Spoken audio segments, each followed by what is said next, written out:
This is a story of boy meets girl, but you should know up front, this is not a love story. What's going on, y'all? It's YouTube's first supervillain, BXBeastBoy. Yeah, it's me, definitely. Today's topic is the Dad Challenge podcast with his nasty, slimy, sleazy ass. Oh yeah, I'm not holding back, man. I found out a lot of interesting things. And let's just get into it. I'm not trying to waste your time. Don't forget to hit that like button if you extra nasty. Check me out on Patreon or sign up for my channel memberships. And if you can't, don't worry about it. You know how else you can support? You can hit that like button, subscribe, hit the bell, click all. Yeah, even if you already subscribed, check it again. Make sure that you hit all of that. And then also check out the links in my description. Now let's get into it, guys. Now you might be wondering, who is the Dad Challenge podcast? Well, don't worry. I'm going to break it down for you. DCP is what I'm going to be calling him for the majority of this video. DCP, aka Josh, is a content creator. He's like 60 years old, fam. Yeah, he old as hell. My man is pushing it. He up there with Morgan Freeman. Yeah, he's been on YouTube for like over 8 years. He likes to tell people, oh no, I've been on here for only like a year. Same time as he. No, he been on here for over 8 years. He's an OG of YouTube, fam. Don't let him fool you out here in these streets. You see, DCP hides behind the shield of doing everything in the name of the kids. Yeah, that's dangerous as hell, fam. It allows him the freedom to do whatever the hell he wants and just the ability to hide behind that shield and never receive criticism. He's a false prophet, fam. He used to be a pastor, right? I bet you didn't know why he's not a pastor no more. He tries to tell you, oh, it's because the church did this. No. It's because he was being nasty. Run the clip from his words. I've seen you cross over from the Micah content as well as to telling your backstory. Can you tell us more about that, the ex-pastor series? Yeah, I mean, I'm branching out because I don't want to continue to talk about just the one topic, although I'm very passionate about the Micah Stauffer situation because as an adoptive dad, I don't want to let it go. And it's an important topic, and until they disappear, I'm on it. And I think you are too. Likewise. But yeah, yes. But I decided, like, people, I'd alluded to my ex-pastor status a lot of times because it definitely has a play in how I am as a person. Because I was a pastor of a large church for a few years, and I was in ministry for about 7 years, and I played in a Christian rock band for like 8 years, and I toured and did all this stuff. And so people were like, what's going on with that? Tell me that story. And so I got up the guts to tell my story about being an ex-pastor, which is a really, really hard story to hear because my church fired me illegally because I was becoming too much of an influence. Now, why would a church go as far as to remove someone for having an influence? What was he doing with that influence? Could it have been the same thing that he's doing on YouTube now? I don't know. Yes, 100%. That's exactly what that is, fam. 100%. The Dad Challenge podcast has built up a fan base that follows him blindly. And if you give him any kind of criticism, they'll go after you. Let's actually see how one of his supporters reacted when another content creator gave him some criticism. Let's look at this clip. The last video she put up, which was not like a couple minutes ago, honestly, I'm just now filming it because I saw it. Because look, let's just address the elephant in the room. Micah is attractive. Yeah. They're both. Why is that an elephant in the room? Josh, that's an elephant in your room, but not in our room. Micah is attractive. Micah is attractive. Micah is attractive. I can't stop. Why is this so funny to me? It is so funny. His entire YouTube channel is for bringing down the Stauffers. And he thinks this chick's hot. I would love to know what James Stauffer thinks about this. Hey. I think she's being completely, you can tell in her video, she's grasping for straws, anything to bring down Josh from the Dad Challenge podcast. When that notification came up and I watched that video, I automatically unsubscribed to YouTuber headlines because she's just saying things because Josh, brought to light that you are hiding behind an avatar. I'm not going to say that I agree with him. If you want to have an avatar, it's your channel. Do your thing. Your avatar is cool. I think it's really cool that it can talk how we talk and stuff. But please don't try to make somebody who's trying to do something positive for H something negative. Don't try to turn people against him. Anyway, guys, I will be doing a grocery haul video. Nobody give a fuck about your grocery haul. Nobody give a... I don't give a damn about... Oh, man. Okay. All right. Let's talk about Pizza Dad. Yeah, it's just like it sounds. Pizza Dad. You see, back in the day, Dad Challenge Podcast found some hard-working father. You know, he was out here struggling in these streets. He decided to create a GoFundMe and get people to donate to it, man. They raised actually a pretty fine penny. And they raised almost $7,000 and they was asking for $2,000. Let me read you a little portion from this GoFundMe. Just trying to make a dad who works really hard for his family have a better Christmas. Paying forward from when I needed help and someone stepped up for me. For me, this sounds like, yeah, this is honorable. There's a lot of things that don't really sit well with me. I found something in this article. Let me read it to you. Since Barbara, who wants to keep the GoFundMe page up until December 24th, and anyone else who wants to contribute, he gave Darren, that's the Pizza Dad, $2,000 of his own money Tuesday night as a starting gift. Now, guys, let me pause right there. I know a little bit about the music business and all that, you know, Cadillac Records, and when everything's in their name, they paying you out of pocket. Remember that it came up to like maybe $7,000, whatever. I'm not even insinuating anything. I just want you to keep all of this in mind when I continue to read this. That money will later be repaid by the GoFundMe, which is under Josh's name, by the way, as well as a few other GoFundMes that he has started, with the rest going to Darren. Barbara also plans to roll out a series of gifts to Darren and his family as they get delivered from around the world while all this is going through Josh. I don't trust Josh for nothing. That's not me insinuating anything is crooked with this. Just don't seem right. And here's a very, very, very important part of this article where they quoted Josh. Listen to this very closely. I hope I conveyed in the post that it's not that he is in need. Excuse me? He don't need, you doing GoFundMe for people that don't need it? That you just doing this? He works hard. He's not poor. He's not hurting. I just feel in my heart that this kid just needs this to be a good Christmas. What? Yo. Are you insane? Wait a minute. You got people donating to someone who doesn't even need it when there are actual families out here that need it? Okay, as if that don't bother you enough. Fam, also, it's ran through his name. I just want to put that out there again. All of these donations is ran through Josh, all right? I know what it's like to be in his position. And so do so many people. And that's why they wanted to help him this year. They know how it feels to be comfortable. You out here driving. Bling, bling. New whip. You got a studio. So much in your studio that you was able to just give away your stuff to your son. Give him his own studio. Yeah. Yeah, I'm sure there's a lot of people that know how that feels, Josh.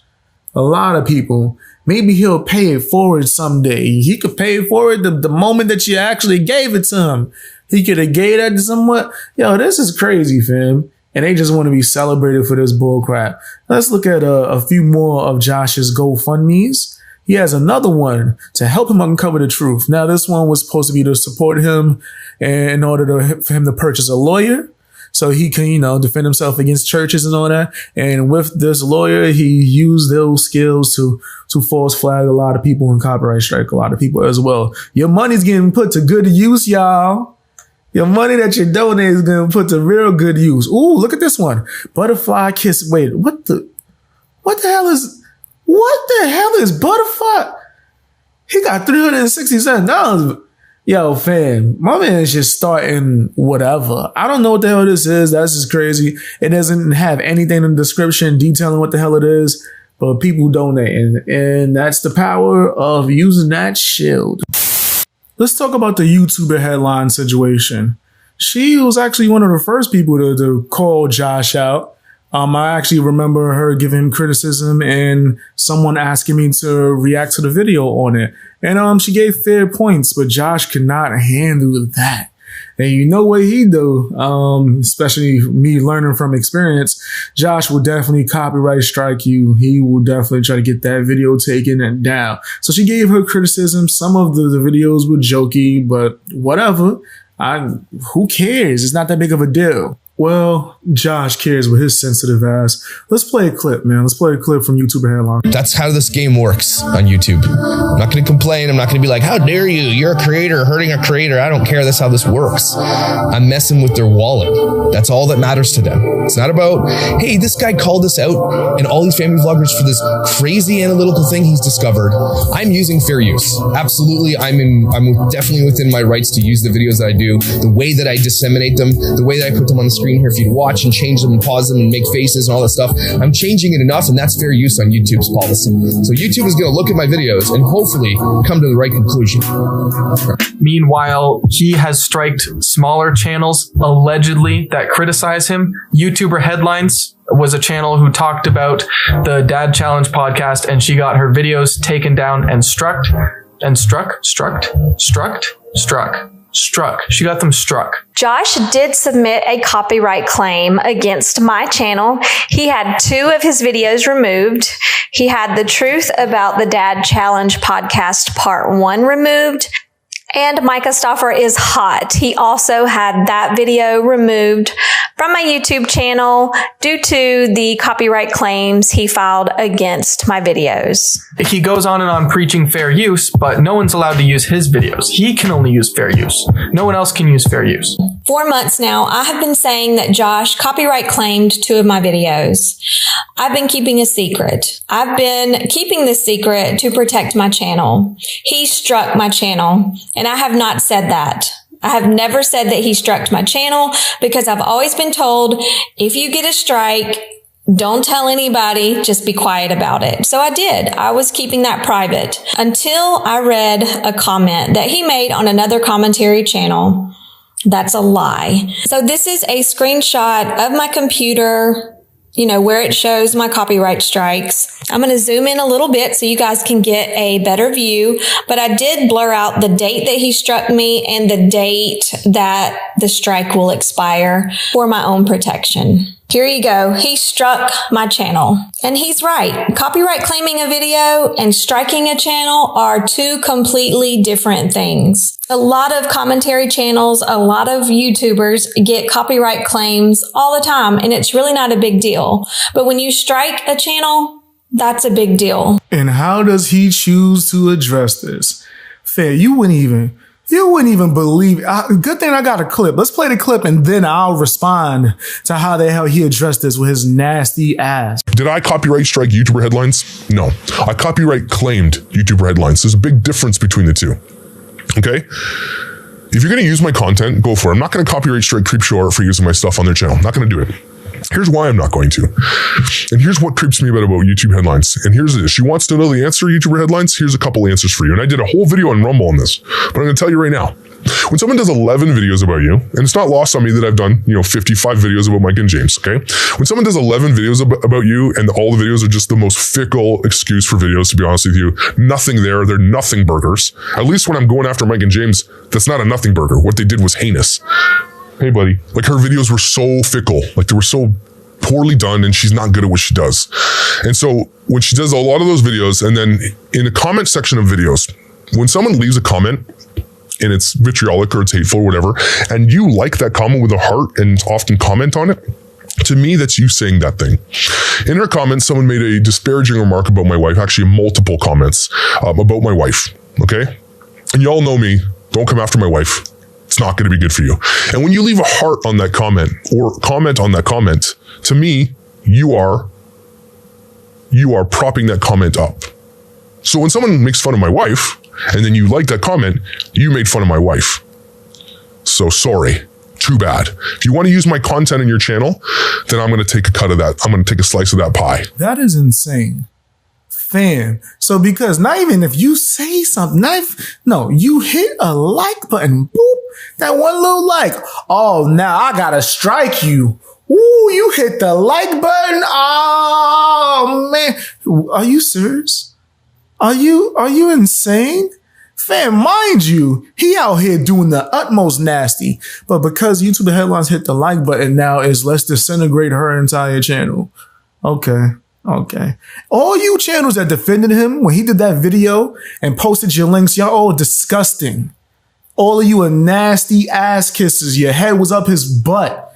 He's saying this right in front of your face and you ignored it. Why? Because a bigger content creator is going to give us a shout out. Nasty ass people. And then on top of that, as if all of this other stuff wasn't nasty enough, when Sloan did what he did to YouTuber Headlines, attempting to dox her and put her stuff out there, guess who sent him all the information? Oh yeah, it was DCP with his nasty ass. Oh yeah, it was definitely him. Josh has nothing to do with Maya and her friendship at all. He messaged me saying, yo, like this girl made a video about you. I know it's the same one as YouTuber Headlines. And when I saw that, I was like, wait, no, you are lying. That is my friend. What are you talking about? Let's talk about the Camellia situation. She gave the Dad Challenge podcast some criticism and he definitely didn't handle that well. He decided to send an email, bad mouthing her to another content creator, the bigger content creator, the person he respects, because that's all he respects is numbers. Let's actually play a clip of that. Josh decided to go ahead and basically try to turn my friend Shannon Creepshow Art against me.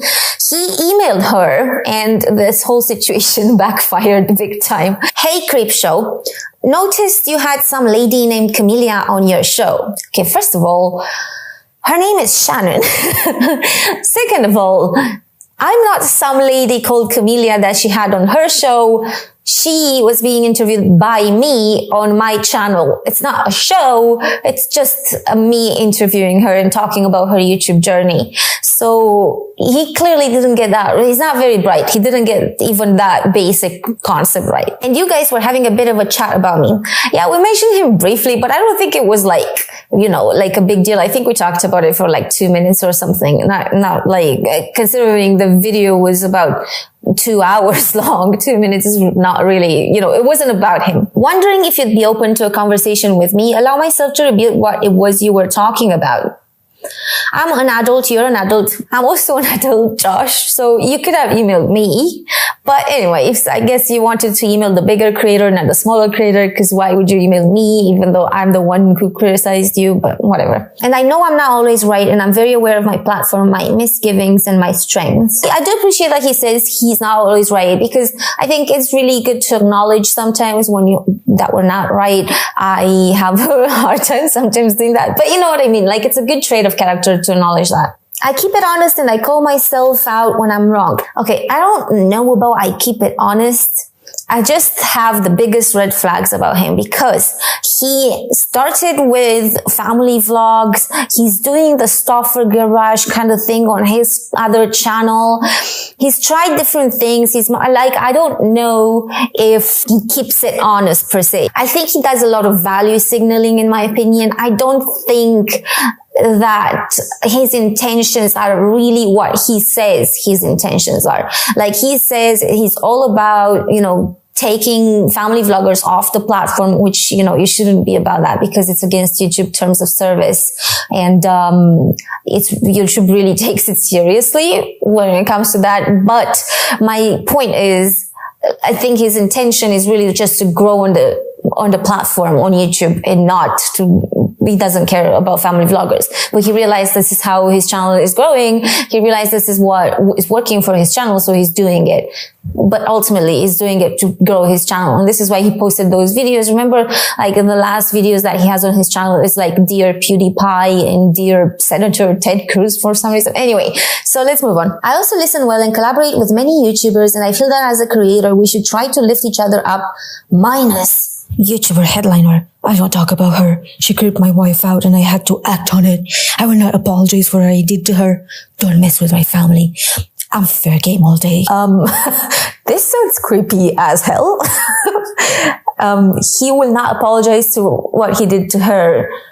But why? Because it's not fair what you did to her. So I'm not sure what this whole thing about creeping his wife out is, but Josh Dad Challenge is creeping me out big time. And that doesn't mean I'm going to go ahead and copyright strike his channel and stuff like that. I don't know.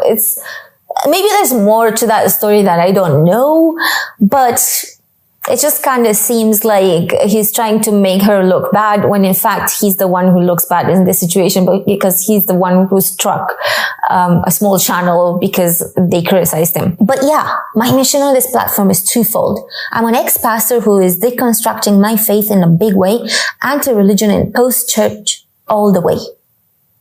Post-church. What does that mean? I also made it my mission to bring down all family vloggers because I think they're their kids for money.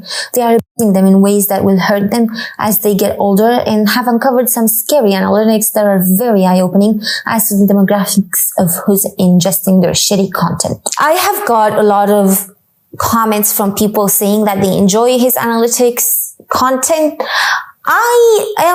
Like I said, I am a skeptical person. I don't know where he's getting this analytics, and I don't know if these analytics are actually correct. So if that was the case, and indeed what he's talking about in these analytics videos was correct and accurate, and it was really coming from a source that has access to these actual analytics, and it's not just a made up thing, because it could be, because there's a lot of things out there that are not accurate representations of reality. So this is where I take issue with it, because it's great to talk about something and be like, oh my God, look how awful this is.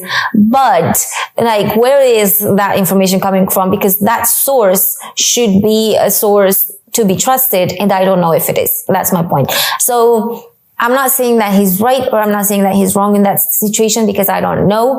But my point is, I don't tend to trust those analytics very much, because I even have seen analytics by Social Blade and analytics by TubeBuddy and stuff like that, and they're not accurate. They're glitchy, and they're like, they're just not accurate. They just don't know. So I don't know. What is that website that he gets analytics from? Is that a reputable source? Because I've never heard of it. Micah is where it started. And yes, I am obsessed with her and James, but obsessed by my mission to get them off this platform. Well, thank you. Thank you for, confirming, because I did realize that you were obsessed. Thanks for letting us know. So I mentioned this earlier, but being obsessed with getting someone off the YouTube platform is a really, really terrible thing to do, because YouTube doesn't take these things lightly. Like, you are not allowed to try and deplatform another creator. Like, it's just against terms of service. YouTube is serious about this stuff. So trying to deplatform someone is really, really, really bad in YouTube's eyes. Did you know that he has been thriving on his other channel, basically got off scot-free, 1 million subs and climbing? That channel is about that channel is about car detailing. That has nothing to do with Huxley. Like, I'm sorry, but I feel like this, sure, making videos about Huxley, including him, and profiting off of those videos, and even, the adoption, fundraiser and all that stuff. It was terrible stuff. But like, car detailing is really not the same thing. Like, he's never used Huxley for that. He's not using Huxley in his content. So I'm not sure, what's that about? Also, I wouldn't say they got off scot-free. They've been canceled. They've been literally canceled. And I would say that, even the police has looked into it. So I would say that they've done nothing illegal. They've done something immoral, very, very immoral. And, they will forever be hated by the internet for this. But it's not illegal, because the police has looked into it, and they've not found anything illegal. Are you aware that they adopted this kid into in crazy ways, then rehomed him when they realized he wasn't actually terminal? That is some assumption there. I don't think this is about him being terminal. I think they realized that they weren't the right family for him. And at the end of the day, when it comes to Huxley's well-being, he is in a better family. At the end of the day, it's still better for him not to be with the Stoffers and be in a family that actually knows how to take care of him and actually will love him. So I don't know. I don't think this is about Huxley anymore. Like I said, I think this is just about him making up some sort of mission in order to grow on the platform. Camellia is wrong. I will never stop uncovering these people until James and her are gone. I'm not wrong, because actually he immediately privated like 50 videos on the Stoffers. So clearly he thinks I'm right. So him saying here is wrong is contradicting it, because obviously if he thought I was wrong, he wouldn't have thought there's something wrong with keeping those videos up. So he wouldn't have deleted them. And about I will never stop uncovering, he already kind of stopped talking about them because he realized I wasn't wrong. So, you know, James and her, what's that about? It's a her with a capital H. You know, when you write him with a capital H, that means God. I mean, I hope this is just a typo, but I don't know. It made me think James and her. Why not say James and Micah? But recently, I have branched out into all family vloggers and MLMs, and the conversation is huge right now. It would be worth your time to dive into this with me. I think we would have an incredible talk. After this, Creepshow Art decided to put out a video. She didn't actually do it herself. I think she was having like surgery or something like that. But she had her friend, the N-Bird. I almost said N-word. I really came close. So he dropped a video. Let's play a quick clip of that. So my man Josh hates family vloggers. If you use your kid for views even one time, it is unforgivable. All I care about is if you use your kids on YouTube, even if you put them in 2 or 3 videos, and everybody, you'll see the argument here. Oh, she doesn't use them that much. Does she use her kids? Does she use them? Yep. But Josh didn't want you to know that he filmed his wife's pregnancy and birthing and put that on his YouTube. And sometimes he brings them in for views, but that's okay because they're his kids. They're not the kids of the bigger creators that he critiques on the internet. All I care about is if you use your kids on YouTube, even if you put them in 2 or 3 videos, and everybody, you'll see the argument here. Oh, she doesn't use them that much. Does she use her kids? Does she use them? Yep. All I care about is if you use your kids on YouTube, even if you put them in 2 or 3 videos, you'll see the argument here. Oh, she doesn't use them that much. Does she use her kids? Does she use them? Yep. Yep. Josh is 100% a hypocrite. Yeah, he also flagged me. We're gonna get into that. But first, let's play a clip of Josh's response to all of this criticism from Creepshow Art, Camellia, and I almost said N-word again. I'm not gonna use excuse. Oh, I'm learning. I'm new to YouTube, even though I am. That don't really sound right, man. I'm gonna keep it real with you. That don't sound right to me. That don't sound right. Back to the video. Yeah, this determines otherwise. Oh, you don't think that's enough? Just a 2006? Okay, maybe he never uploaded. Bang. Yes, he did. He's been doing these videos for a long time. First upload was 7 years ago. Actually, it was before this, because the video that I got flagged for was me showing this exact channel where he had family vlogs on this channel. He removed all of them since then, but he still left all these old ass videos. And look, this one actually did 18,000. So no, he's not new to YouTube. This one did 68,000.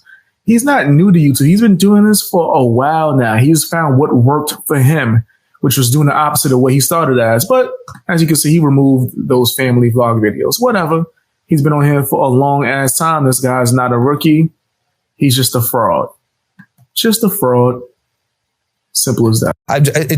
I'm still human. I will make mistakes, but at the same time, that one was just shitty. Right. And I thought, I'm throwing in the towel. I'm done with this shit. Like, I'm hanging out with my family. I'm getting text messages. I can't even hang out with my family for 3 days without getting bombarded with hate and all this stuff. And then all these videos dropped about me with Creepshow and Camellia and the YouTuber headlines and all these people and N-Bird and all that stuff while I'm on vacation for 3 days. Like, it all came down in the same day. It's almost like they knew I was going away for 3 days and like, let's drop it now, because he's going to be forced to come on and do a video. And then we can say, oh, he forsook his family to come on and do videos. Maybe. I don't know. That's conjecture. But I didn't.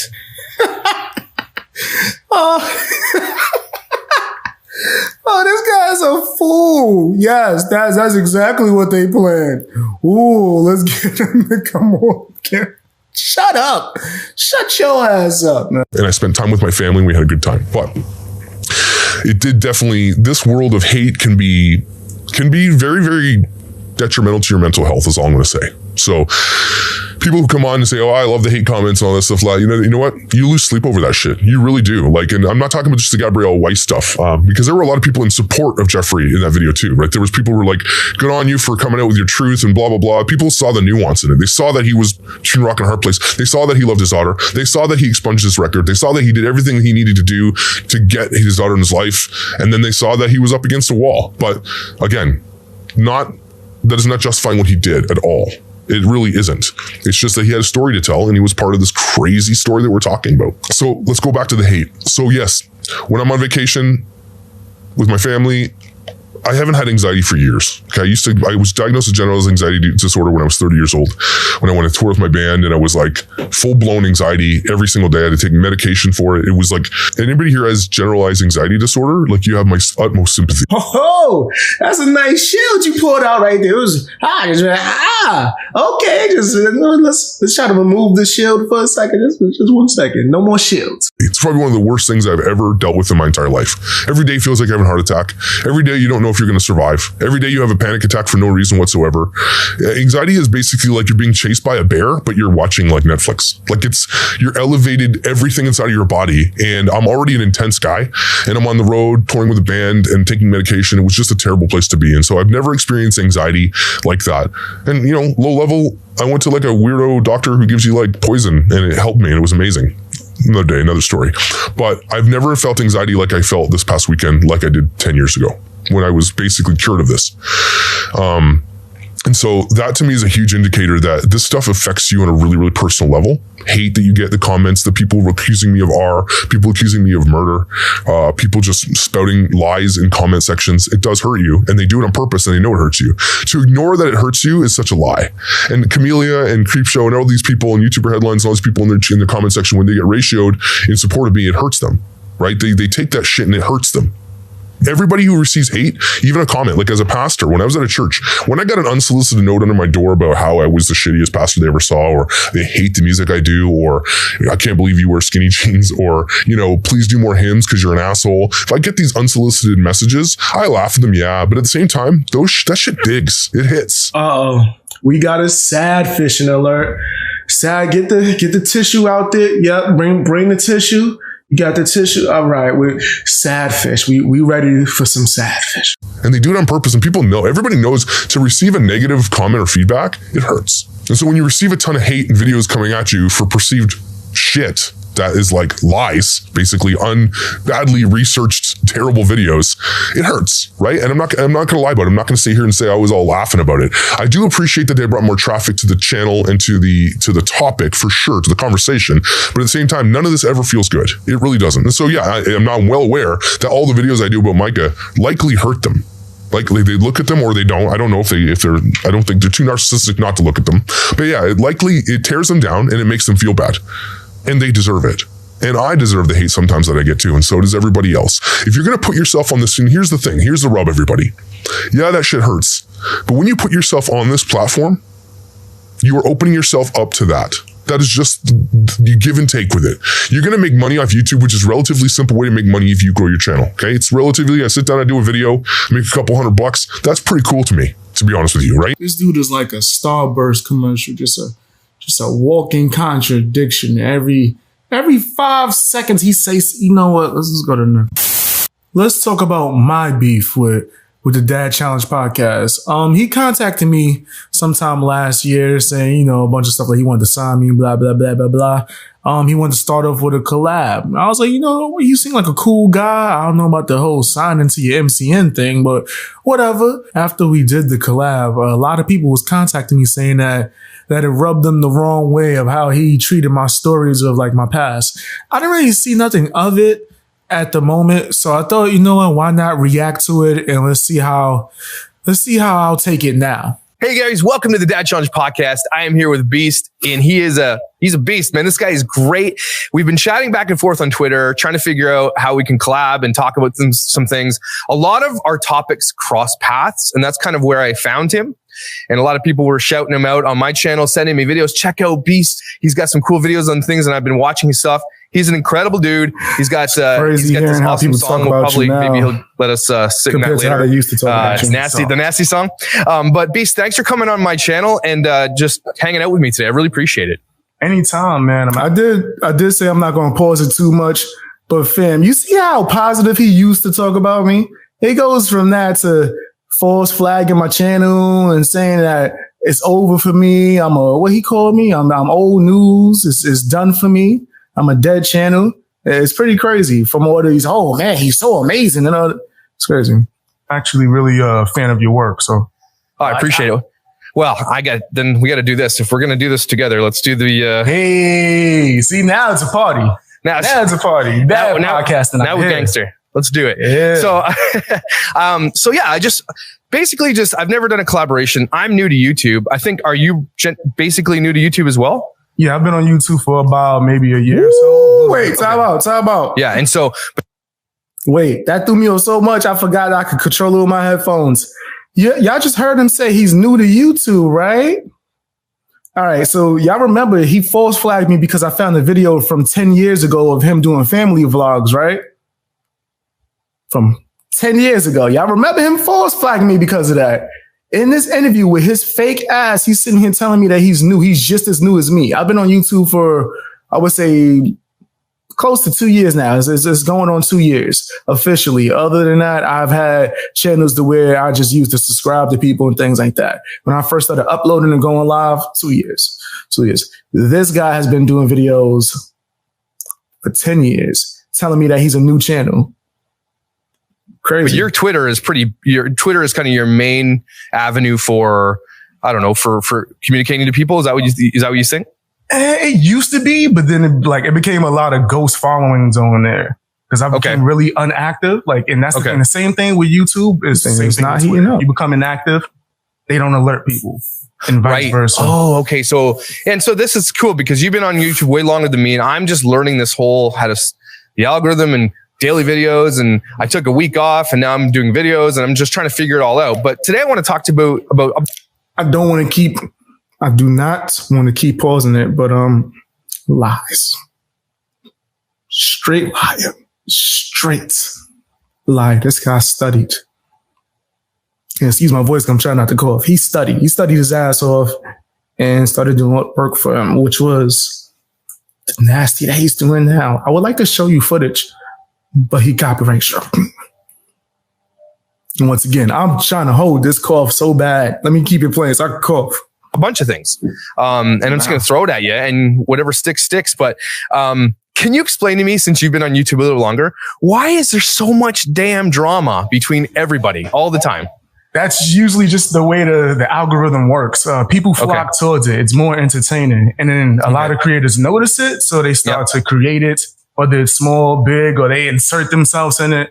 They do it whatever they can just to get it up in the algorithm.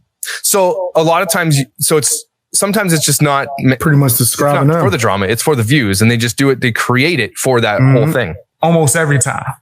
Wow. Almost every single time, actually. A lot of the big creators do it too, as well.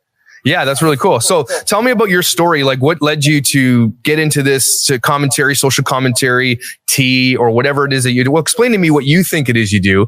And then tell me how you kind of got into it. Well, I just call out nasties. I call out the people that I think need to be called out. The people that every YouTube viewer needs to be alerted about. Yep. I started off doing, before I even got into commentary, I didn't even call out nasty. I did stupid kid stuff. Like I would upload a prank of me going to buy food with Monopoly money. Or just dumb things like that. And then I wanted to make a change. So I started doing reactions. And then I noticed that when you do reactions, people don't really care about what you think about something. It's more just your facial expression. Yeah. And I like to talk a lot. So I switched over into commentary and just been running ever since for about maybe, I would say, 6 months I've been doing commentary. Very cool. And so do you find that in like kind of real life, your social circle, your sphere of influence kind of reacts the same way? And it was like something that like, man, you should have people been telling you should do this, because in your group of friends or your circles, are you that guy anyway too? Yes, I am. And they've told me without telling me, like, I'm the type of guy that even with my friends, if they do something I think is crazy, I'm going to call it out if I think it's nasty. You got the song on your phone? Yeah. Before the song even became a song, it's kind of like my supporters forced it to become an actual song. It was just me saying it. Like, that's nasty. Yeah. And it was just, you got to turn it into a song. But usually I called everyone out, and I start to notice that people scattered like roaches away from me when I called them up. So me not having contact with people, I just decided, let me turn the camera on and just say how I feel. Let me just state my opinion to the world. Yeah. And it actually worked out for me. Yeah, because I think too, what we're doing is why I like you, and it's why I like guys like Sloan, who I'm going to have on in a couple of days. And just kind of like, I was talking to some of my mods who I think are some of your mods. Sloan's going to get a video too as well within the next couple of days with his nasty ass. Putting it all out. All the information I found out. Yeah, you guys kind of cool. There's like this circle of mods that like love modding, and I don't know this world, and I think it's kind of cool.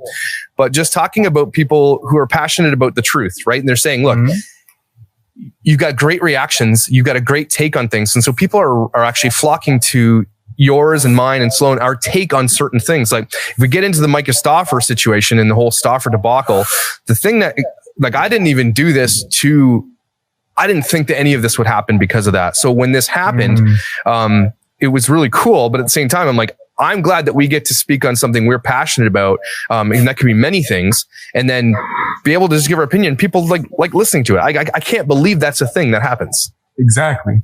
It's really weird. A lot of people try to do it. It's just a select few have something special that call people to them. Me, you, Sloan, like you mentioned. It's just funny the way the world works, because we're all from like different paths of life. And we all have this gift of gab to get people to listen to us. And we just happen to be somewhat on the good side morally. So it's just funny how the world works. Well, one out of three. I think moral plays into this well too. So we're saying, okay, so then going into the deeper side of YouTube, when we start getting the comments of people like, well, if we're here to call people out, and I get this a lot, I get a lot of heat for monetizing H, which is Stauffer's rehomed, adopted kids in China. So it's every moment. I kind of look at it this way, like, no, I'm kind of monetizing us in spite of Micah and James, and that's kind of like, if they put their world out there for see, and we can talk. Shut your ass up. All right. Also, I want to point out he can't even come up with his own style. You notice how he put the hat on, trying to copy the Don, huh? He know a good thing when you see it. A good thing when you see it. Let me copy Beast Boy style. Let me put the hat on backwards, just like Beast Boy. And then right after that, false flag Beast Boy. How do you deal with haters? You know what I mean? Haters, as far as people just mad at you because you monetize for it? Just throwing shade at you just for having your own opinion. That's the dumbest thing ever. Wouldn't you want your truth teller to be compensated for it so they can comfortably be able to tell you the truth? I do still agree with that. So people can get paid to lie and do creepy, nasty, sick things on YouTube. But for us to make sure that you're aware of it, that's the actual service, we're looked down upon for receiving compensation for that. That just, when I deal with it, the way I do deal with it is I just ignore it. Just ignore it. They're always going to feel that way. And they're not wrong to some extent, because no one should be you doing this for the sole purpose of monetizing. But if you're going to do it anyway, like me or you, if we're going to talk about it anyway, we're going to say our opinion regardless. You might as well be compensated so you can be able to do it comfortably. Right. And do it. And, it takes time to do these types of things. We're sitting down, we're researching, we're understanding. We're almost like you're immersed in this more. Like I have a full-time gig that I do on the side, like a real job. And it's almost like nonstop all day long. I'm thinking, what am I talking about next? And I'm listening to the radio, the news. I'm listening to YouTube videos. I'm going on about what do I need to. It's almost more than a full-time job. It really is. It's like people don't realize. But I think what you said there is really important. The gift of gab. The importance is that we can off the cuff, just it flows out of your brain and it comes out and people enjoy your take or my take on that thing. And I think that your advice is exactly, and I'm new to this, so I'm going to take your advice. And I did do a video where I called out a hater from YouTube Mama Drama, which is this. I don't know if you know this. Do you know this site? Like, have you been there? Yes. Like, I can't believe this site like exists. Holy cow. I was like, this whole site exists. Like that people are just there to just have drama, to have it. Yeah. There's a few of them. That's like one of the few. There's a lot of those type of sites out there. Forums and stuff.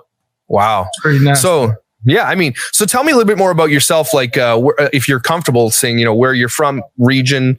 It's gonna get nasty. What?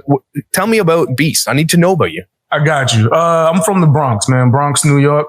I spent a lot of time in Virginia as a teenager, but started off in the Bronx, man. Got into a lot of trouble as a kid.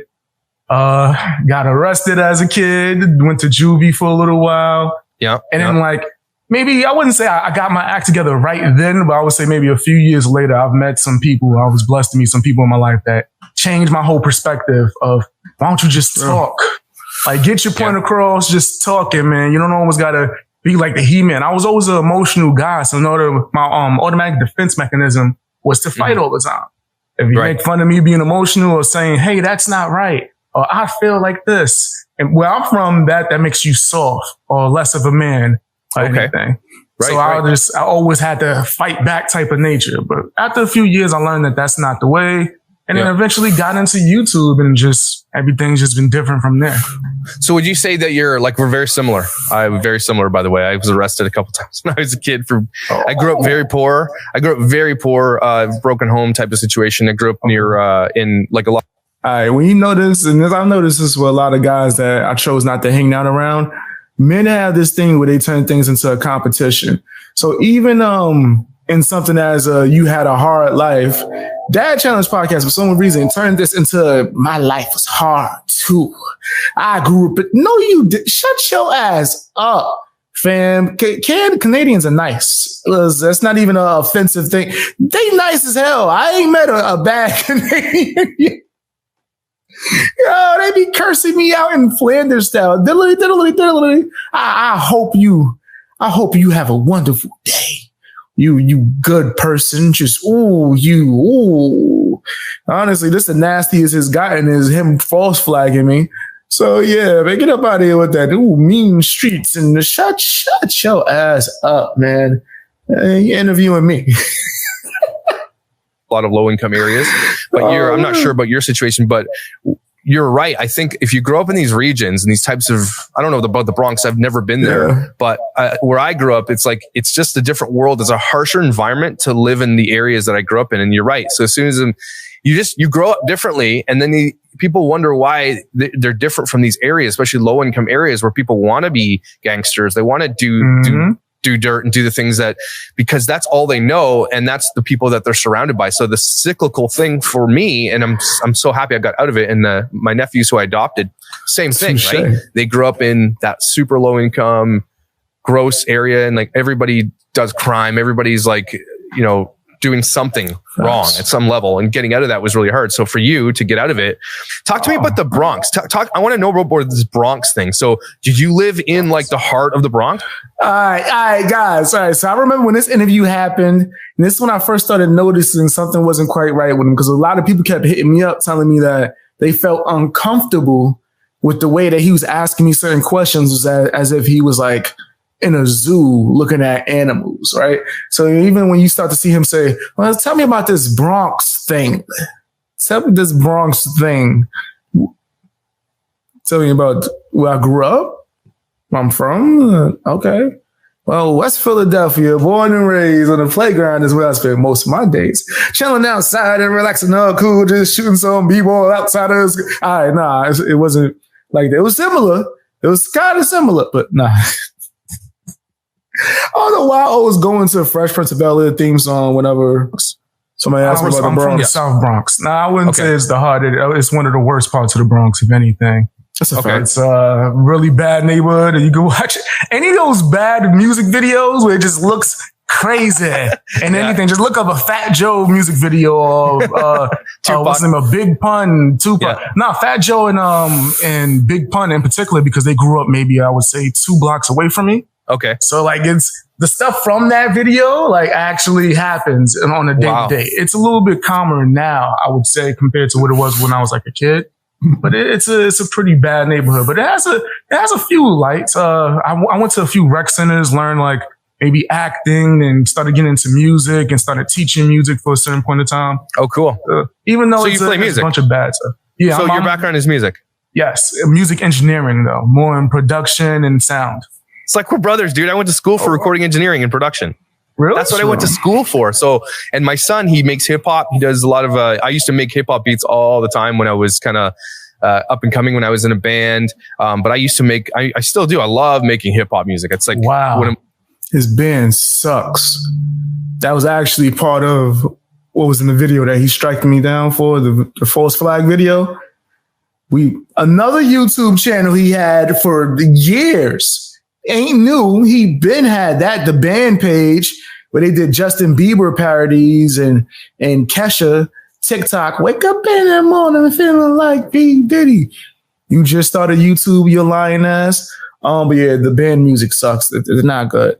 It's one of my outlets. I love it because I grew up listening to Tupac, and like I was all about Boyz II Men, like Keith Sweat, any R&B stuff. Nobody? Yeah, dude. I was into all the good stuff. Jermaine Dupri. I was all into the good stuff. Like Mace. Man. Loved Mace. I loved Puff Daddy. I know those guys are more commercial. One of my favorite rappers. Oh, Mace, so good. So, like, anything about your like? Have you have music that people can like? Do you have stuff on Spotify? Do you have a record? Yeah. How do you the nasty songs on Spotify? The full song. That's like a whole full song. A lot of people don't know that. And a bunch of R&B songs as well. A lot of people like the R&B songs that I do. I have a Spotify music page. My focus is the commentary side, though. That's where I've been like just eye on the prize when it comes to the like button, guys. The like button and reach more people with my message. But it's really just music, just for passion, just because I like it, fun. Yeah. Do you play anything? No. Maybe a little bit of piano, but I'm extremely rusty. Eventually, I learned in the type of music style that I did that you only had to play for 15 seconds and just edit everything over and over again. I was like, oh, that's all I gotta do? Just 15? Usually I'll have somebody come and play for me. Like, all right, just play for about 5 minutes and I'll just chop it up like P did it. Well, I'll get my son to send you one of his beats. Maybe you could do something with it. The music is bad. It's not good. I would play it, but then he's going to false flag me again.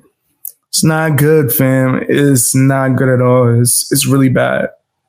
Really bad. I haven't heard his son's music, but his music is trash. It's not good. And feel free to check out my music. I have a music playlist now, man. If you go to my channel, it's up there somewhere. Feel free to tell me how much my music sucks if you want to. But his music is ass. It's not good. It's not good at all. The only person I've heard worse than him is Without a Crystal Ball's husband. And they're getting a video. Oh, yeah. Yo, fam. I'm about to start just knocking out a bunch of these joints, a bunch of these long form contents things. I'm high. Bunch of video essays. With him. He's always looking to collaborate. Down. And he's getting into school for music, what's he doing? Music industry arts. So he wants to get into that world. So he loves hip hop. It's like his world. So how old is he? He's 18. Wow. Yeah. Fresh in the game. He's just, he started a couple years ago, and we live in very I don't know. We live in a very affluent area, like where we are. And I'm like, you gotta go find some guys who can rap. There's nobody around here that does it. Not very good anyway.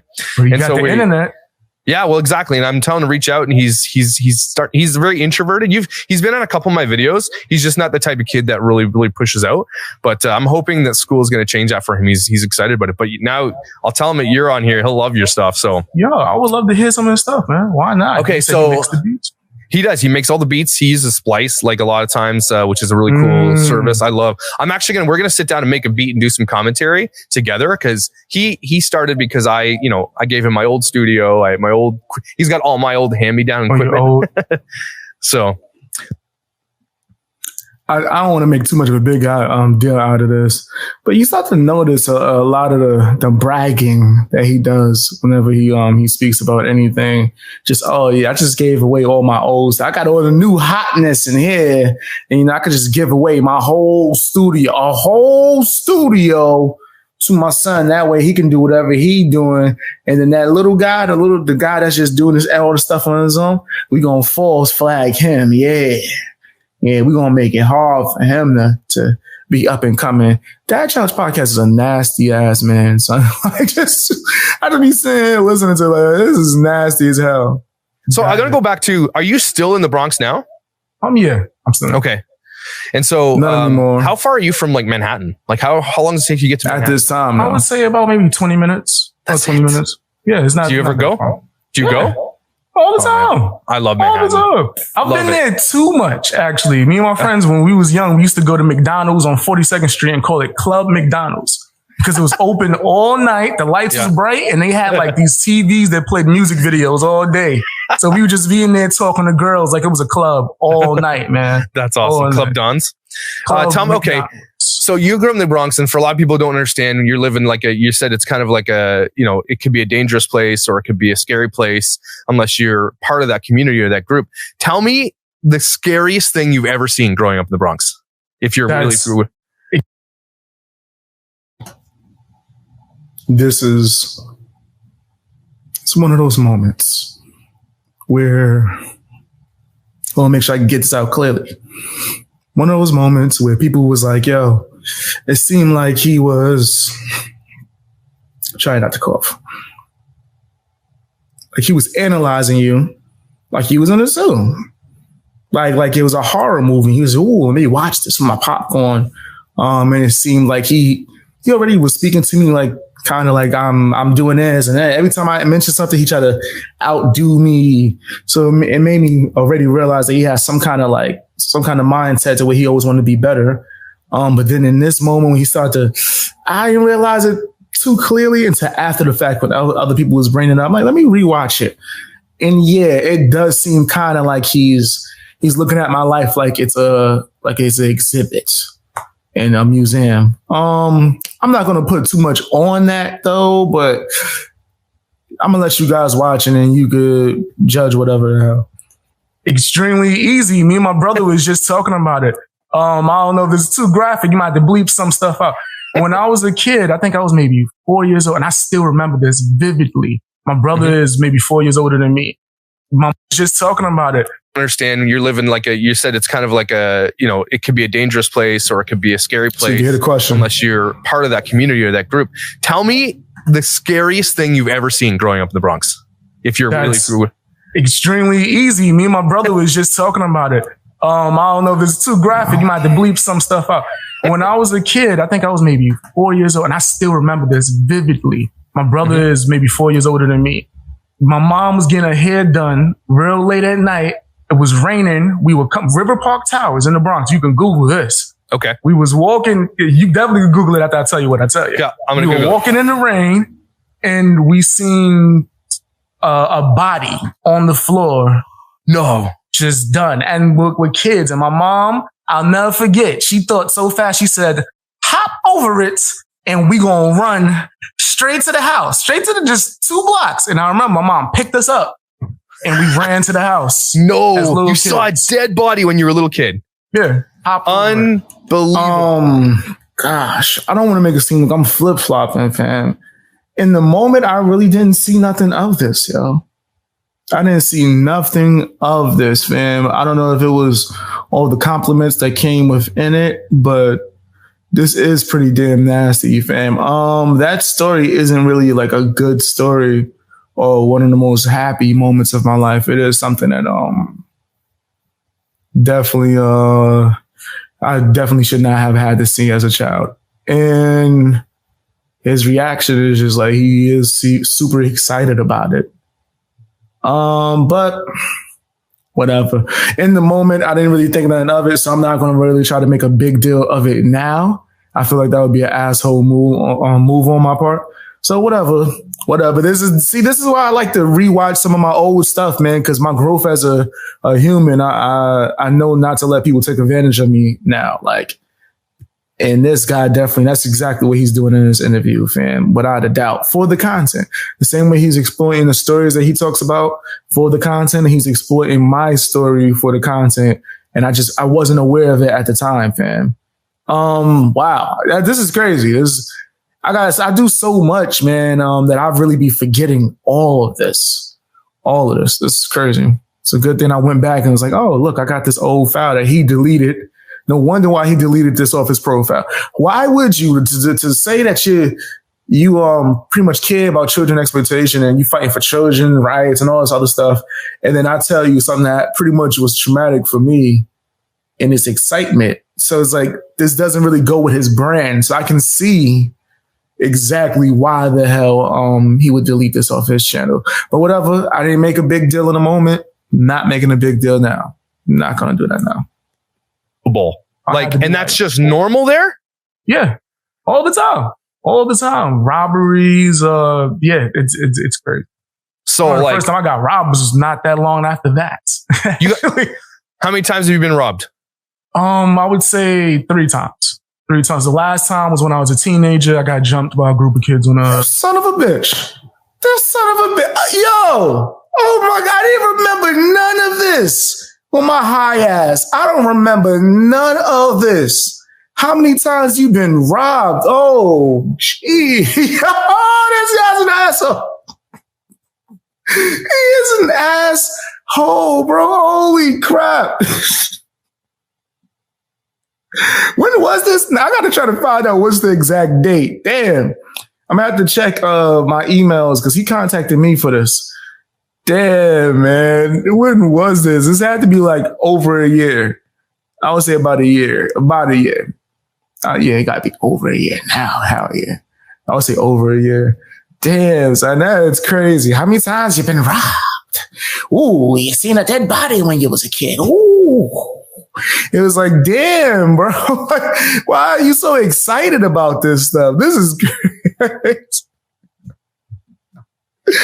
Oh, it's nasty. My laptop that was in my bag. Oh my gosh. Damn, I remember that too. Yeah, that's like normal. That was regular. That was normal stuff back in the day. I just can't even I know I grew up in poverty and stuff like that in the area, but I live in like an area in like Canada where it's just not like, I can't even imagine just like hop over the dead body, your mom picks you up and you run. Like I'm looking at the picture of the towers and that's like straight out of like, Batman's comic strip, like whole. It's like Gotham. Yes. 100%. That's the best comparison I could give is the Bronx is like Gotham.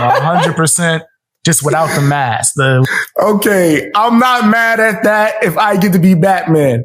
If I get to be Batman, I'm not upset at that. I'm not upset at that. If I'm Batman, I'm cool. But he's like, oh, where you grew up looks so horrible, like a comic. I can't argue with it, but damn, bro, like this is crazy. This is like I'm watching Get Out. God damn, man. And then on top of that, I'm in the damn video.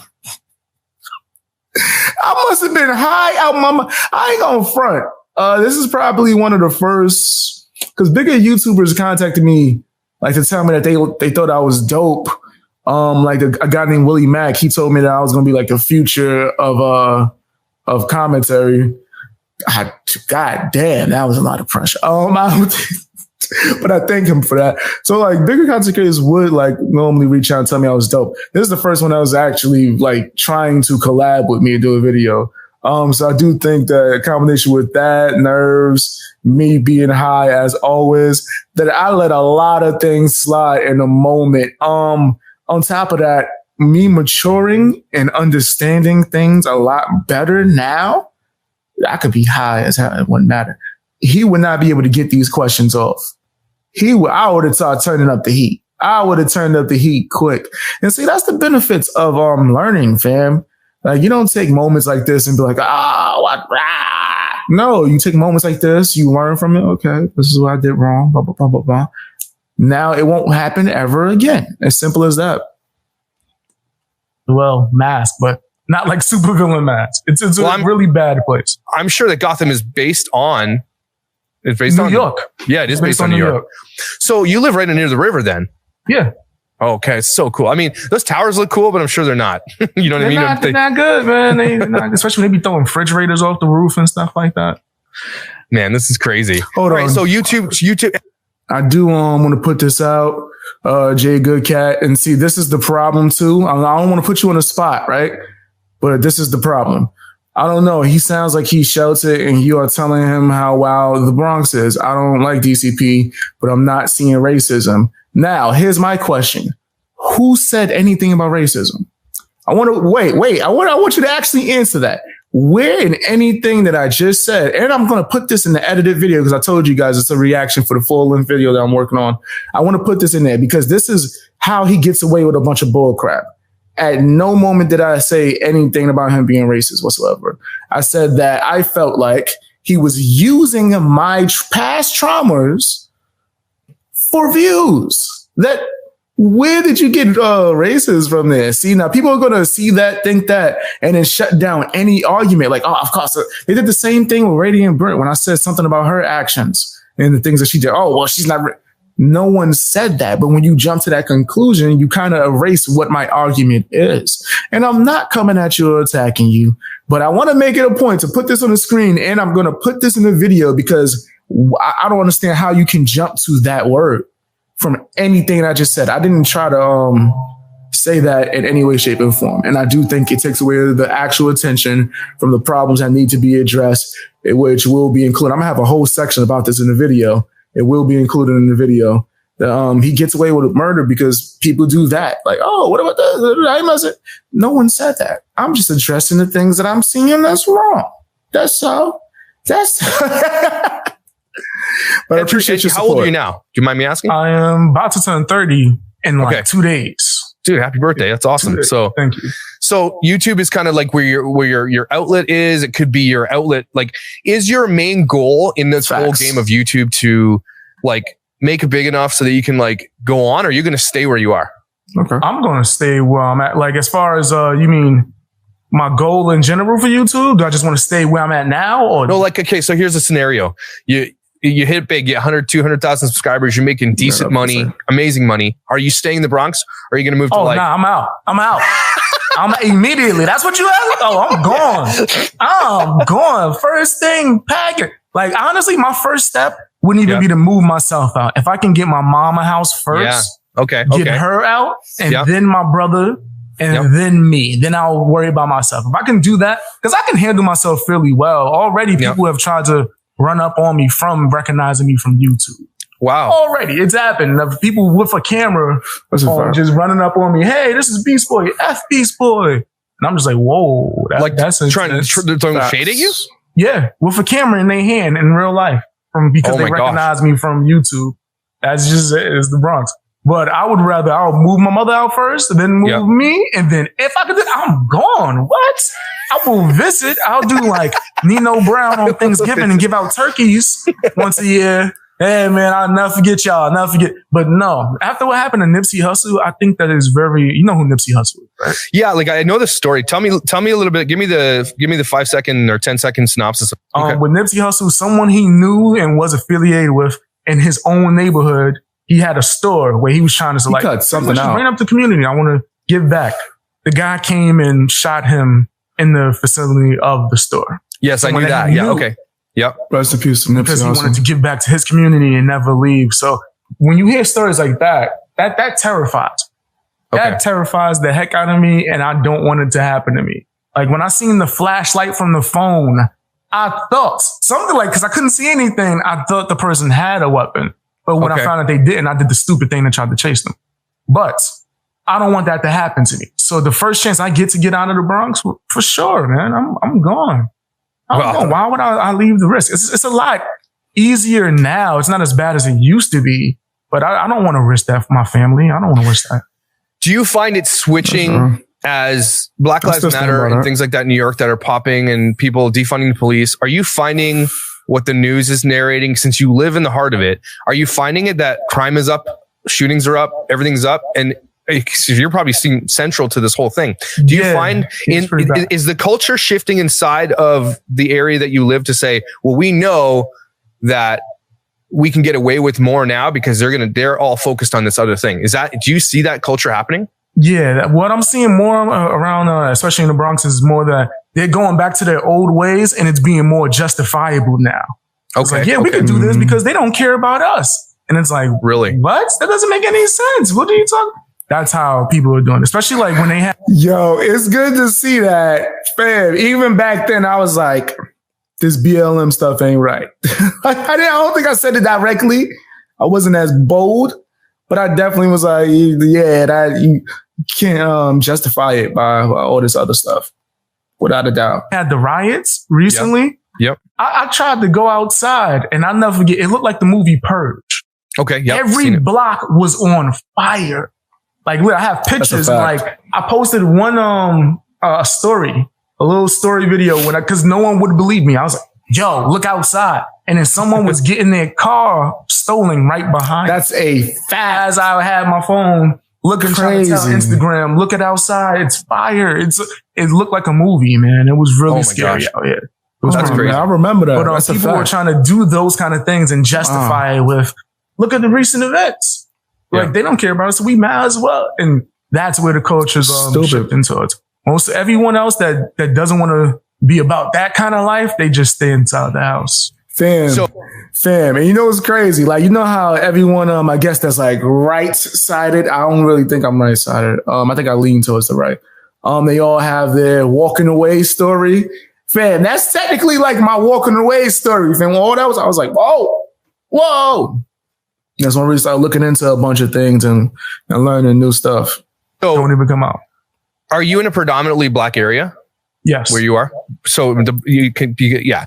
And so I know we're kind of getting into a little political thing side of this, but this is interesting to the world, right? You're in an area that's like this. Are you someone who, like, how do I say this nicely? Like, how do you say it nicely? You think what Black Lives Matter is doing and everything else, is this something that is overall a short-term pain for a long-term gain? Or what do you think is happening? What do you see inside of your culture there happening within this whole thing? Because we all see it. I see it from the point of Fox, MSNBC, and CNN, right? And I don't think we get the full picture of what's happening. You get people on the left saying, it's peaceful protesters. You get people on the right saying it's all looters and rioters. And then we rarely hear from the middle, guys like you who are sitting in the thick of the shit, right? You're sitting in it. Mm-hmm. And it'd be really interesting here from your point. You get your phone out the window, someone's stealing a car. Like, in your perspective from where you live, where everybody seems to be speaking about you and from your perspective, what is your perspective on this whole thing? I think it's a lot of nastiness going on with it. It started off as a good movement to address something that needed to be addressed, and it still is. But then you have a lot of people that take advantage of that and make it something that it's not. Like, I have seen the footage of people that say that they're protesting and they're there just to throw what they call them, the bombs, with the cocktail. They throwing those. They come there with bulletproof vests already on, with the intention on getting into a war. A lot of people are there for the excuse of Black Lives Matter, but it's really just anarchy. So me seeing that, as well as me seeing footage of this, I don't think anyone metaphorically, of course, I'm an anarchist, so.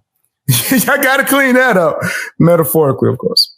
I want to address this. I seen footage of police setting up cinder blocks from construction onto like blocks in my neighborhood and just driving away.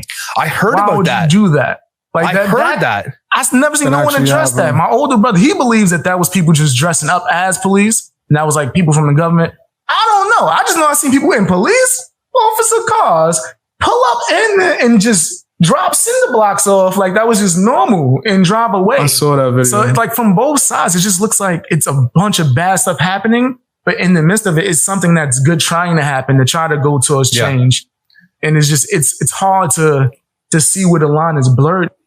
Yeah, that I was mistaken with that day. BLM is not what I was hoping. You can see right here in this one very moment, I don't want to make this a BLM video, but in this very moment, I had high hopes. Like, I hope BLM is doing what they say they're going to do, but I'm not seeing it. You can hear me saying it. Like, I'm seeing the opposite. And after like a year after this of seeing the opposite, now I can definitely just, with no doubt in my mind, say I'm not riding with BLM whatsoever. I just did a video on it today, actually. Check that video out, man. I got a bunch of receipts, and it's pretty cool. Now, yeah, you know what I mean? Metaphorically. I think anarchists are taking. I think you're right on the button. The anarchists are using this as an opportunity to put forward their agenda. Oh my God. I wish I could redo this interview with this guy. No, that's not true. It's not the anarchists. It's nasty BLM. It's not anarchists doing that at all, actually. Which is just on the back of the Black Lives Matter agenda, right? It's on the, they're saying they're just using it like anybody would use anything to, exploit it. Yeah. They're not there for it, but they're there to exploit it.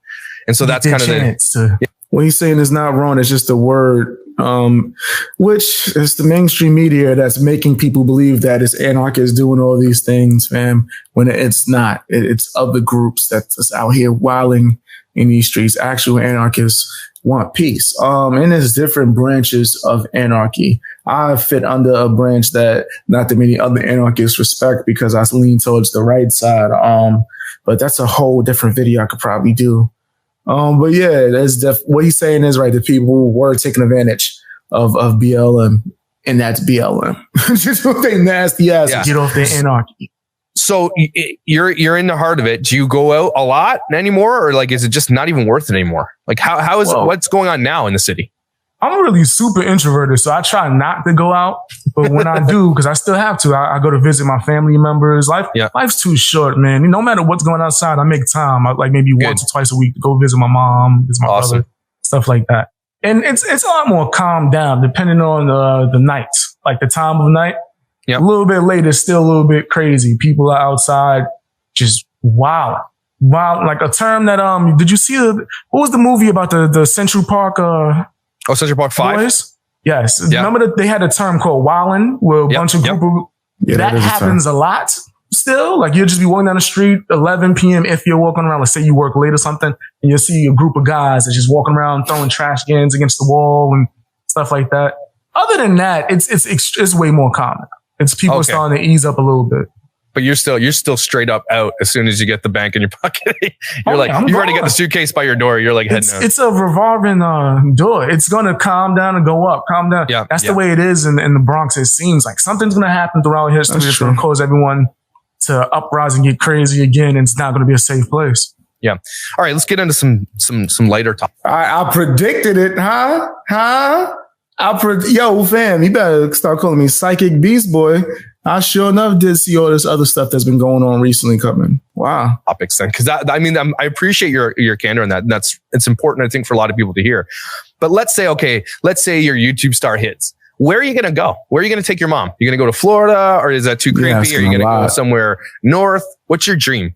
I have no idea. Honestly, wherever she wants to go, because she deserves it. Wherever my mom wants to go, she'll go there because she deserves it. As far as me, I don't know. I just want an island where I could just be by myself and have all the stuff connected for me to just send it out. Okay, I can send this video, do this music here, and just be alone.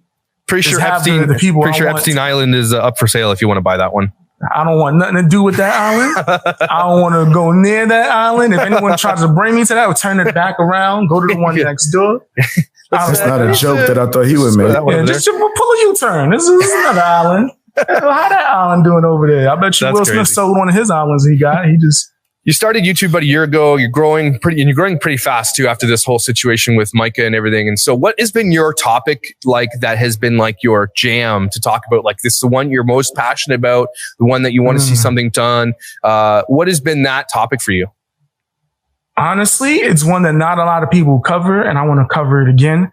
Davy Vanity. That is a topic that I was super passionate about. I used to cover it a lot, where YouTube was taking a lot of videos down. So I think I might have to do a cleaner version because I would show clips of some of the stuff he did. Tell me about it. I don't know any about it. Give me it. Davy Vanity is a sicko.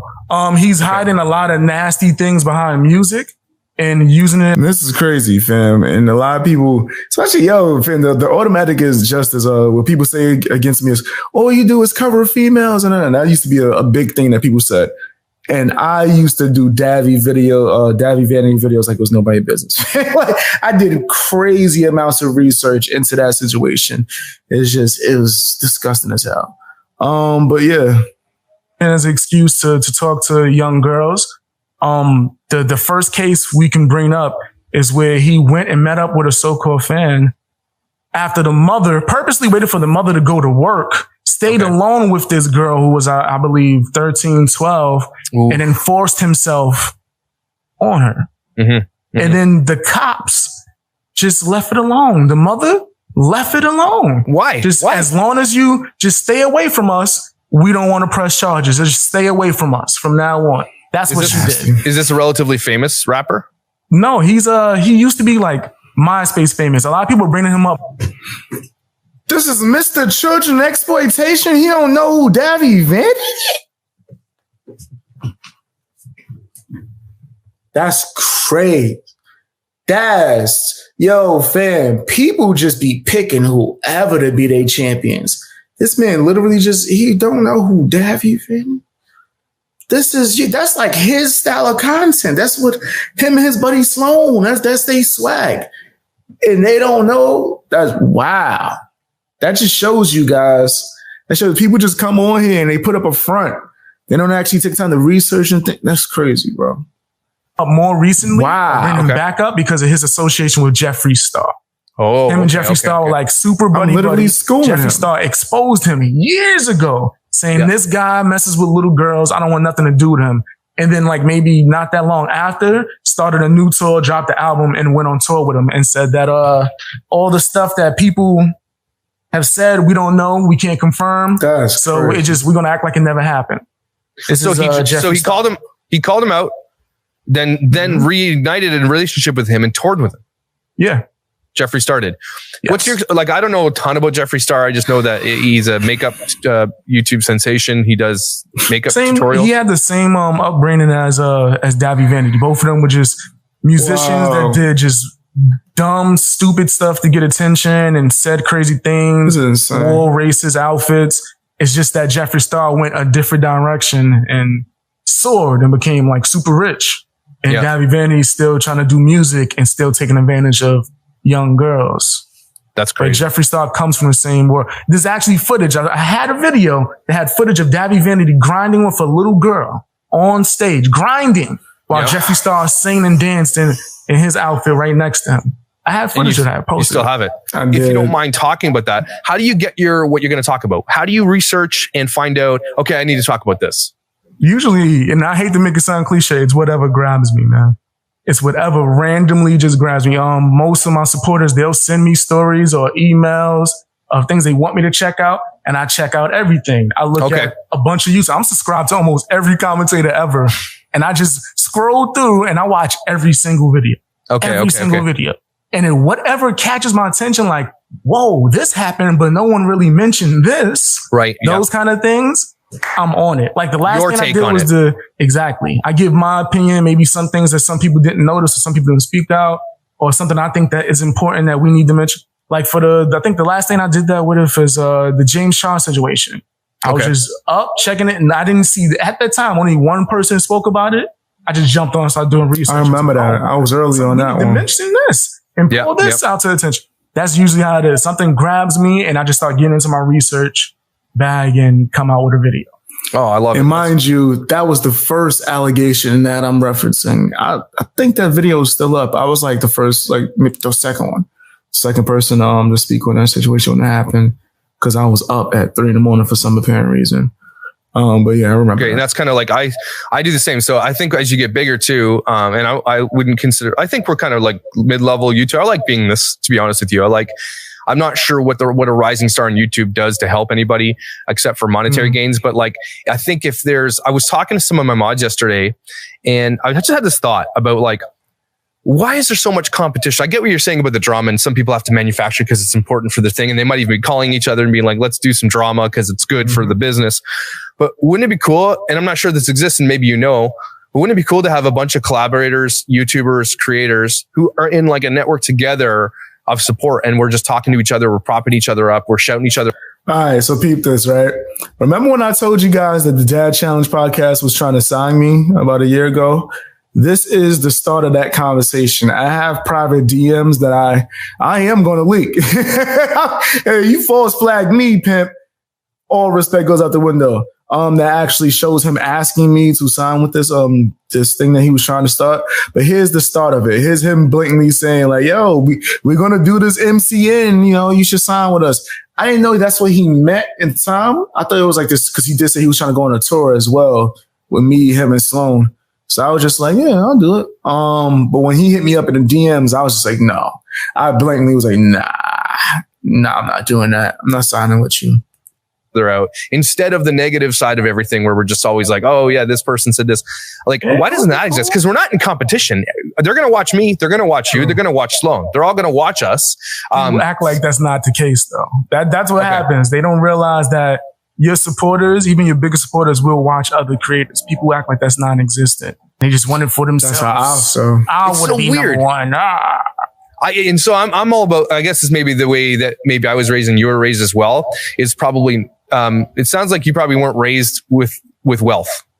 It's fair to say, right? No, yeah, that's extremely fair to say. So, and I'm the same way. And so I think what happens with guys like us is, you know, our star might rise a little bit or something might change in our life. And we become the people who are, we needed help growing up. We needed that person to come along. We needed that thing to help. And then, but we become that person for other people.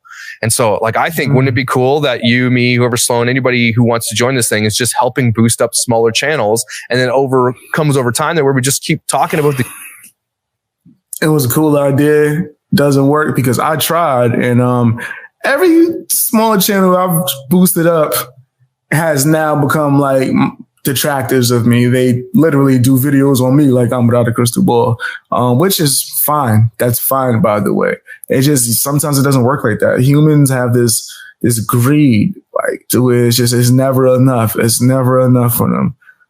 So yeah, that doesn't really work. Not at all. You find people that you vibe with, I guess, and you could go. But for me, I just like to work on my stuff, like my own, try to be my own entity, be my own brand, be my own person. That way, none of the waters get muddy, man. I keep it real and then just keep it pushing. The good stuff, like finding the great people out there who are doing what they do. Cause I love you love music creation. I love music creation, right?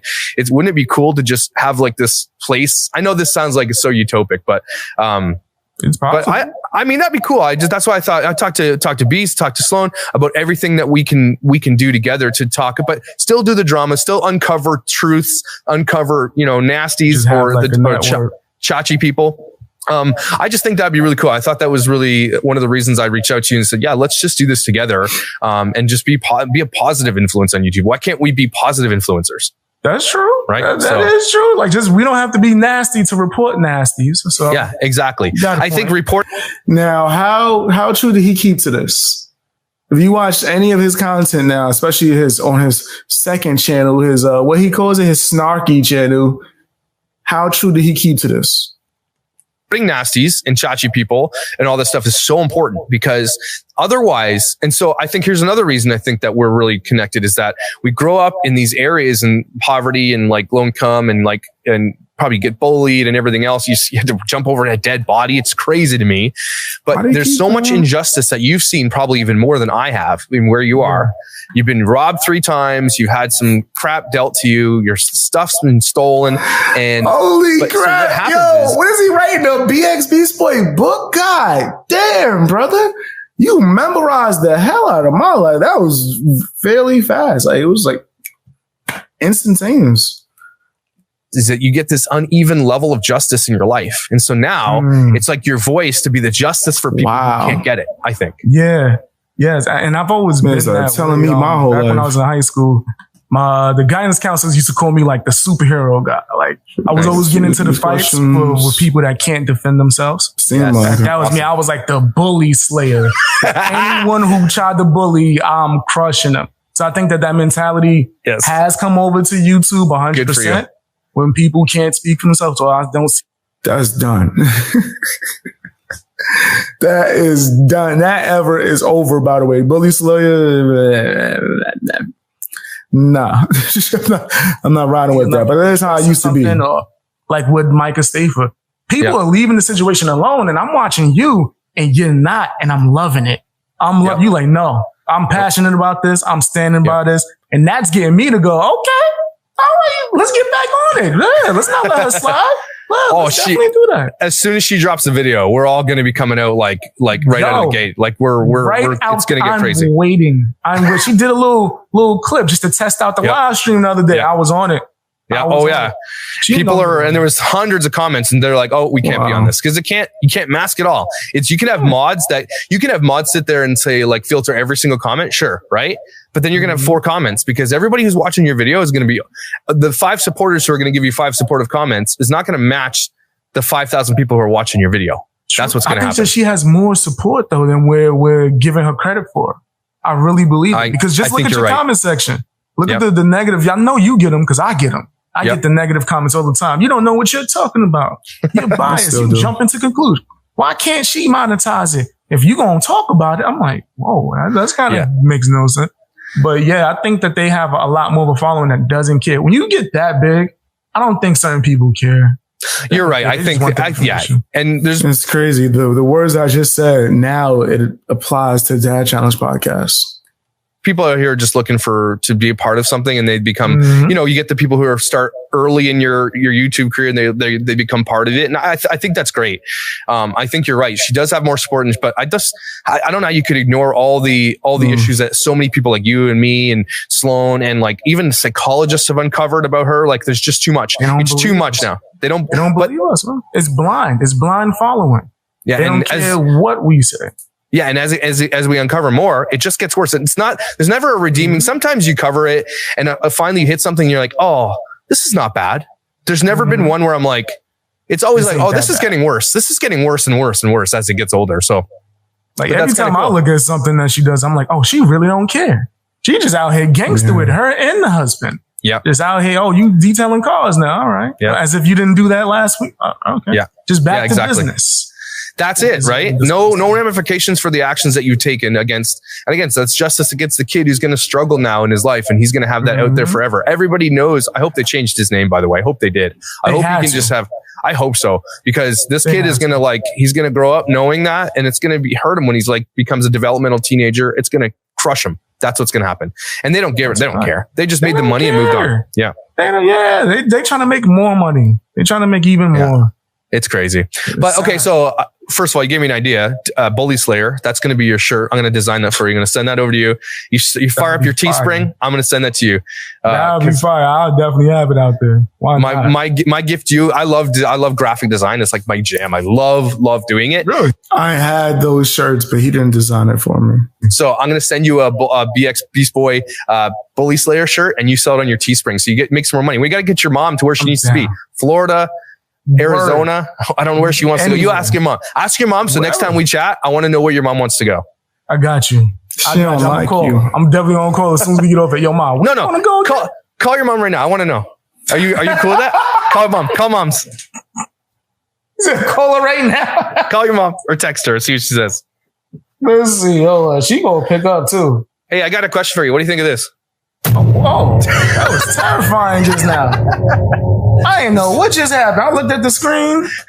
Yeah, did you make that? This guy's crazy. This is my daughter's makeup tutorial after watching Jeffree Star. How many Jeffree Stars do you give this out of 10? 2. 2 Jeffree Stars. Didn't you say he didn't know who Jeffree Star was? Hey, mama, hate to disturb you. Just got to ask you a quick question, Mom. If I get big on YouTube, where do you want to move? Doubt you didn't hesitate at all. Okay. You've been thinking about this for a while. My mom said Georgia. She said it with the Georgia. Georgia. Ain't nothing wrong with that, mama. I love Georgia. Talk to you later, mama. Love you. I'm still gonna make it happen, mama. Even when I got guys like this trying to shut me down. Like I used to be a pastor. I don't know if you knew that. I used to be a pastor of a church. I seen that. That's actually on my list. I need to sit through those. It's a series, right? It's going to be ongoing. I got it in my playlist. But I've been to Atlanta 4 times, down to this church called North Point down in Atlanta. Atlanta is like I concur with your moms that Atlanta is beautiful. It's not expensive to live there. Like if you get big on YouTube, you could probably get into a house ASAP. Like it's not expensive at all. Easy. Is she from there? Why is she say? To be fair, I'm still planning on doing that, but when you got guys like this false flagging your videos just because they don't like you, that kind of does hinder that a little bit, but don't matter. I'm still gonna make it happen. Why no hesitation on Atlanta or Georgia? I think she has friends out there and she's visited. My mom's always wanted to move down south. We used to live in Virginia, but it wasn't far enough down south, I don't think. Yeah. But I think she's still I don't think she said it blatantly. That's where she wants to go. So she has a heart. I'm gonna get there for her. Like if I ever were to hit it big or whatever, like it's just a rising tide lifts all ships. I'm happy to take care of anybody I can help. Like I think being generous and authentic in everything overall will be the answer to going forward, because the drama, like I get it. And I sort of understand because I'm in it too. I can see it. I'm like, this is interesting, but man, it'd be cool to do the other side too. And maybe have a good balance. Just have genuine guys like you and me and just sit here and just talk real stuff and then give people what they need to hear from our opinion because they appreciate it. And that's cool. That's true. That's just people want to, you know what it is? It's the slow grind. When you do it the way that you're saying it, you don't rise that fast. Yep. But when you do it the nasty way, you rise extremely fast. So people want to go fast. They don't want. Yo, that's crazy. That is literally me describing yin and yang right now. Again, I put that on the screen. Yeah. One of us wants to take their time, perfect their technique, get better at their craft, keep their integrity, not be nasty. The other one, willing to do anything to get to the top. That was perfect. That was a perfect explanation from me. Yo, they call me Psychic Beast Boy, man. I'm telling you. They want the long-term, long-lived success. They want the right now. Wow. But they go for the drama. And so, I mean, without saying the name of the person that who I'm about to say, but like I've heard stories about this person who has been on before, demonetized and been like done dirt and drama and all this stuff all throughout the whole thing. And so not understanding how this all works, I can sort of see why people do it but in the end, is it really worth being hated and not in your soul? Is it like, I get the money and I understand all that stuff, but look, the Danielle Cohn story really hits me really hard, right? Is it really like the mom? It's worth it for her, right? She's like a midlife crisis. She doesn't. She's not an Instagram. I had to press it twice. Danielle Cohn. I think that's how you pronounce the last name. It hits you real hard, right? This is the same guy who also posted a picture of Danielle Cohn's cleavage, zoomed in on his private Facebook page. He did that. That was him. I had the screenshots and then told people, why the hell did you send that to me, and deleted it as soon as possible. I did a video talking about it, but I did not post it. That's disgusting. But that's what he did. It was a video, a picture that Danielle Cohn herself posted on Instagram with like showing off her tattoo, but it was like a full body image. And he clipped it and zoomed in right here on the cleavage and posted it. And I guess someone saw it, sent to me and said, yo, what the hell? I was like, oh, what the fuck? So yeah, that's what the hell. So by the way, he's a fraud. Just want to let that be known. Brand model. She's none of that stuff. Nah. She makes all the money off the kid, and that's fine for her. No, Danielle's a kid. Aren't so harsh as it would be for Danielle. So is it worth it in the end? Right? So it's so intense. So in the end, is all that worth it? Just because you made a few dollars in your pocket? I think in the end, when you're on your deathbed, and regardless of how you got there, it's not. I think 100% of the time, people are like, I shouldn't have done any of that stuff. Yeah, it's not. It's not, because eventually, even when you stop YouTube, because eventually everyone hits that point where they're not as active as they used to be. People are still going to remember you for these stance that you took of drama first. Yep. People are going to always remember that, and it's going to follow you for the rest of your life. And like you said on your deathbed, it's not going to be worth it. It's not. And people they always going to see your true character, no matter what kind of facade that you put on. They're going to see your true character, and they're going to expose it. So these people that you're speaking about, it's going to come out even more eventually, and then they can't hide from it. But we got to, as up and coming creators, the people that's watching us, we got to show what you're showing and what you're doing is possible, that you can still get there without being a nasty person. That's right. That's a really good point.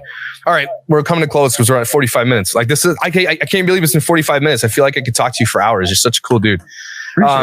But I want to get a couple things. So give me your like best memory so far, like even in Bronx. So give me something good, because we did talk about some negative stuff, but tell me something that happened. Like, I don't know. Did you win a small lottery, or did you meet a famous person? I don't know. Give me something. One of my best memories was I met Fergie. What? And she told me I was extremely talented.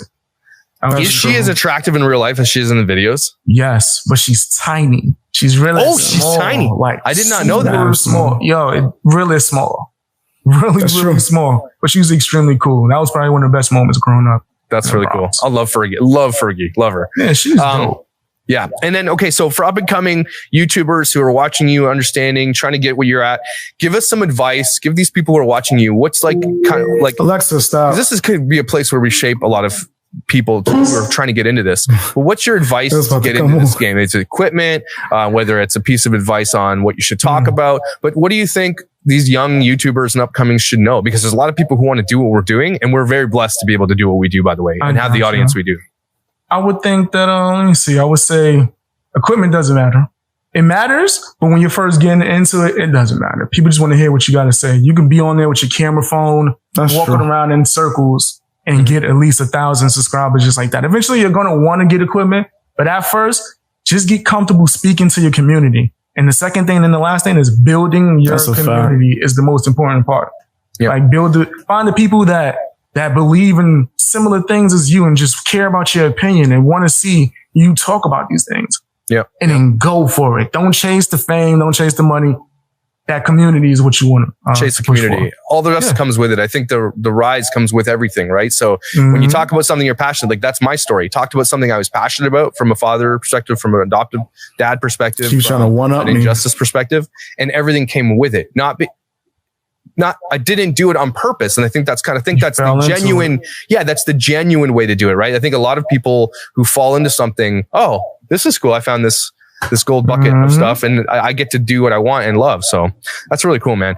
Beast, I appreciate you coming on the show. And it's just been a really great interview, hearing a lot about your history. And I'm sure we uncovered like this much, but like you're genuine to me. And like, I hope all my followers, all my YouTubers and everybody just goes right now.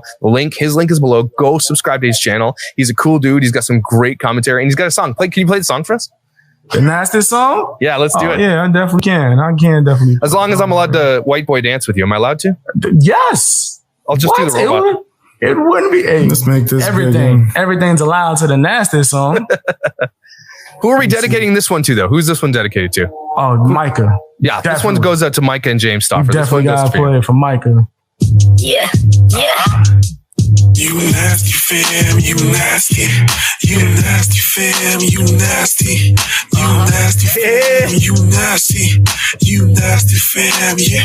You know you look at him shaking his ass. Oh, what's the move? You nasty fam, you nasty. You nasty fam. I've ruined it. I'm sorry. It's not a dab. It's not. That was like this weird mummy dance he was trying. Like it was like he tried to take it back. This is I might lose subscribers, so I'm sorry, everybody, that you had to see that. You gonna get subs for that? That was hilarious. That was all right. Play it out, and we're done. Let's play it out. Let me hear it. What up? Decoy, all you fake YouTubers, I'ma destroy. Fake friends, I ain't never had need for it. Sean Bright had to stand up in the heat for it. You be looking for the views, so you speak on it. Do you stand by your words and what you leak for it? You nasty fam, you nasty. Thanks for watching the Dad Challenge podcast. And it's been amazing. Like and subscribe or not. I don't really care. You guys are my therapy, and I love hanging out with you. So I'll see you next time on the Dad Challenge podcast. Let's do it. You nasty fam, you nasty. This dude said, you guys are my therapy. God damn, that's pandering. Fam, like I understand loving your supporters, but you guys are my therapy. But yeah, that was the interview, I guess the secret interview that he deleted off of his channel, him interviewing me. I have another one with me interviewing him where he said something real crazy. Between this moment and all the way up until now, he's gotten into a lot of nasty beefs, and people have asked me, yo, Beast Boy, what's your opinion on this? Just like they do with everybody. And I tell the truth, and he got mad, just like everybody. So what does he decide to do? Especially once I discovered that he had clips and videos of him being a family vlogger. Oh yeah, I said it. Dad Challenge Podcast was doing family vlogs and a whole bunch of kids and exploitation. Yeah, he removed it now after I called it out. You welcome. But what does he do because I called it out? He decides to strike my video. Perfect timing too. It was in the middle of me getting so-called quote unquote canceled for the 100th time. And everybody was on some BXBeastBoy. F him, we don't care. Fam, people were doing a whole 20-minute videos talking about some, man, we really wish Dad Challenge Podcast didn't do this, because now Beast Boy has a reason to say so.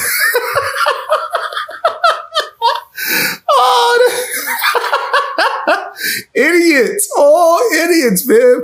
And you think that he wasn't aware of this? You think that he wasn't full-fledged aware of this and picked the perfect time to do that? Yeah, that's the type of mentality he's on. I don't want to ever hear anyone complain about me doing a video on him, talking crap. I could say whatever I want, fam. I'm going to keep, my morals and make sure everything I say is true because I have my integrity. But I'm always going to call him out. I don't care what nobody say.